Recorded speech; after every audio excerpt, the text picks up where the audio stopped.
Dungeon Master Hotline. Can you hear me now? I hear you, Nico. What you got for me? Finally.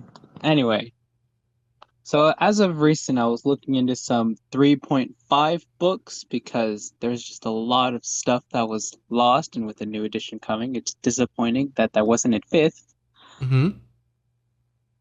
So one thing, I guess, called upon me specifically because it's in my nature, but I really want to try and find a way to make epic levels work somehow, some way. It's just it's either really unbalanced or underwhelming when I try to work it. Okay. Why? Okay. So, what purpose are you trying to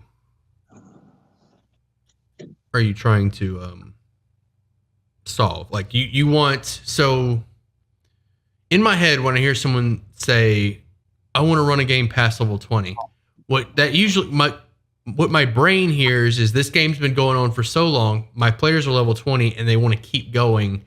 How do we add a progression system to this? Is that kind of where you're at right now? Well, there is that, plus some of the villains in my games are very you're gonna need a few extra levels to beat them. Okay. Would it be easier? Serious question here. Would it be easier to tone down your villains than it would be to tone up the mechanic? Because to be honest, 20th level is pretty powerful. You got especially got access to Wish, True Polymorph, Balance. I heard you say balance at the beginning. I'm pretty sure I heard you say balance at the beginning. Hang that up at level 20. Hang that up. That ain't happening. Not that that's a bad thing. Yeah. I mean, considering got some CR30s like Tiamat, I think we're good. But yeah, most of it being just still trying to intrigue the players, so like once they reach level 20, it's not like and the main quest that they were currently on is over. They're just like, okay, I guess time to bully some goblins. Okay. Right. So One good. one system that one of my DMs I play for uses, it's like once you like reach level, like let's say you go 20 straight levels in just a random class, but not really warlock, and you go to level 21. How that would work is once you just have to take a level in another class. Of course, it's not easy. I haven't even gotten 21 with this DM, but and you start earning abilities. Proficiency doesn't go up though. And the power of cantrips also remains the same. But that's how they essentially do it. Okay. So I mean you spelled it out right there. There is no progression system for levels past 20. This has been a complaint for a very long since 5th edition came out, really, is we need an epic level handbook equivalent. So for those of you that don't know, in the chat, in 3.5 there was an entire book called the Epic Level Handbook that was just dedicated to games past 20. How to Become a God was in there, epic spells, all kinds of stuff.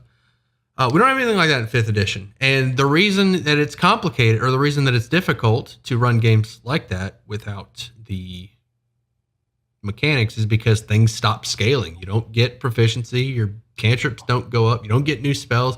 You got to make it interesting. The progression system is going to be 100% roleplay. How many villages has our party built, or how many castles do we own? How many pets? How many, vassals, retainers? You have to. Your progression system expands outside of the character sheet, which it should. But gold, things like that. And what do you do at that point? That's not something. I mean, if I had a good answer for you, bud, I would have made a video on it. There may Yeah. be some good homebrew content on DM's Guild. I don't have any off the top of my head. I've never run a game past 20. Generally, when I get to that point, it's like, okay, time to start a new campaign. Another thing is like, I know a lot of people say they want to play epic level games past 20, and I'm sure they do. But at the same time, most people, at least the people that I've talked to, have a backlog of characters, of brand new characters that they've drawn up that they have no hope of ever getting to play. So it shouldn't be hard. And I know this is a generalization, but just go with me. It shouldn't be hard to like, hey, I know you've got a backlog of characters. How about we start a fresh campaign? We start a fresh campaign. Yeah. I'm sadly one of those people that have been cursed to have not a lot of character ideas or concepts I'm interested in playing.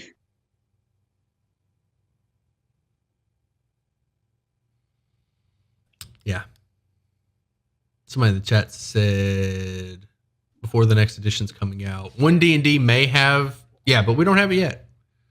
We don't have it with the epic boon progression. We don't have. I mean, I'm gonna need more than boons for my epic level.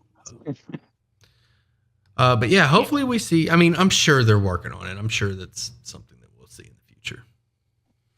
One thing I was thinking of looking into, and I said a little bit of it in chat, was when Daggerheart comes out, I was thinking of going into that because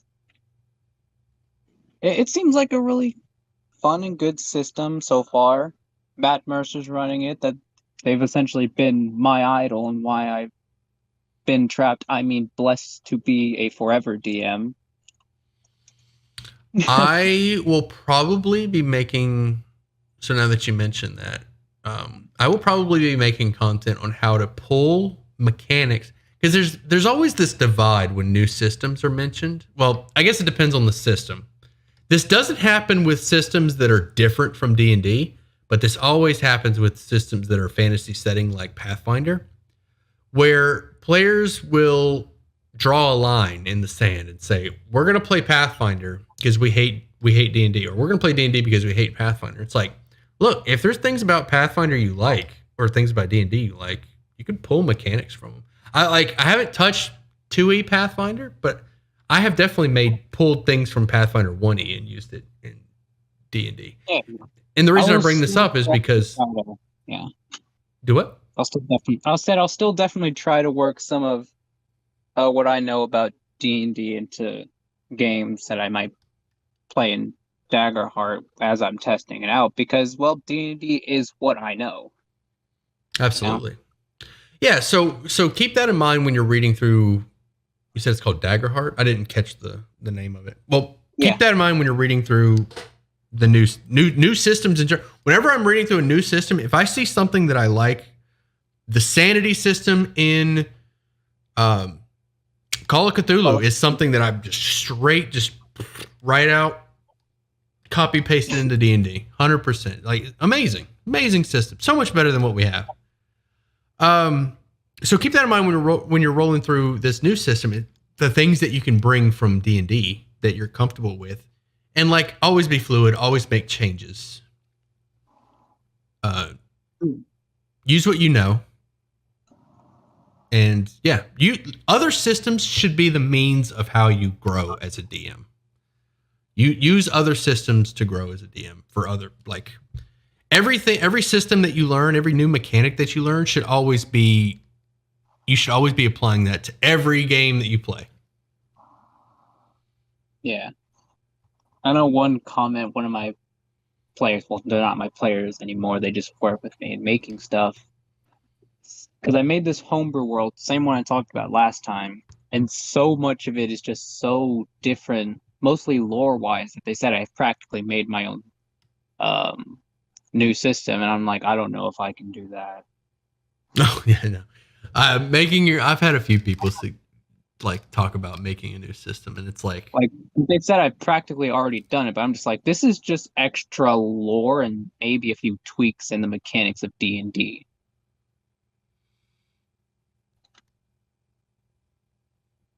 right. The problem with making a new system is not only do you have to develop it, but you also have to explain it to someone else. And the explanation is always going to come down to, well, it's kind of like insert D&D mechanic, but I changed this part. And it's like at some point you're just, okay, we're playing D&D, but we roll advantage twice or what was the Dimension 20 advantage called? Extreme. Help me out here, chat. What is the name of the Dimension 20 advantage? Like you roll 2, then whichever's furthest from 10. Right. Furthest from 10 is there's a name for it. Extreme No, it's not super advantage. Yeah, I don't remember, but I'm sure some of you have heard of it. Somebody in the chat, can anyone join the waiting room? Absolutely, get in here. Join the Discord. All right, Nico, you got anything else for me? Not unless you got open game slots. Other than that, I will be running a new module soon. I want to squeeze a module in before the new Phandelver. Listen, I'm going to run the new Phandelver till the cows come, till the Minotaurs come home. But that's not for another couple months. I will definitely keep that in mind. Hopefully you will as well. Mm-hmm. You take it easy, bud. You also. Stay cool. You too.